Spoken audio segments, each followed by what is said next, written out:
அடிப்படையில் அதிமுக பாரதிய ஜனதா கூட்டணிங்கிறது உறுதியான தான் நான் நினைக்கிறேன். இனிமேல் பெரிய மாற்றம் வர்ற மாதிரி எனக்கு தோணலை. அதிமுகவுக்கான மைனஸ் பாயிண்ட் என்ன வரும் அப்படின்னா, பிஜேபியோட பல்வேறு கொள்கைகளை பற்றிய கேள்விகள் வரும்.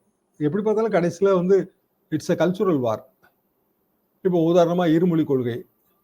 இன்னைக்கு மகாராஷ்டிரா தேர்தலில் மகாராஷ்டிரா மாநிலத்து அரசியல்லையே இருமொழி கொள்கை பிரதிபலிக்குது. இம்போசிஷன் ஆஃப் ஹிந்தின்றாங்க அவங்க.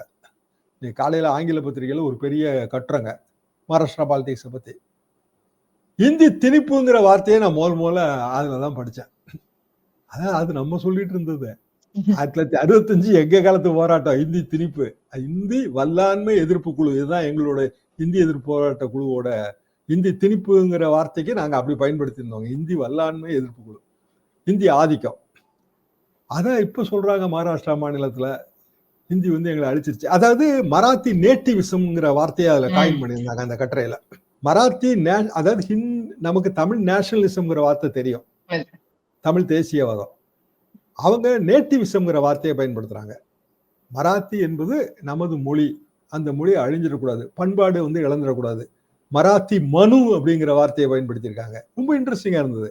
அப்ப அதைத்தான் நம்ம சொல்லிட்டு இருந்தோம் இவ்வளவு காலமா. எத்தனை வருஷமா? 1965 இருந்து சொல்லிட்டு இருக்கோம்.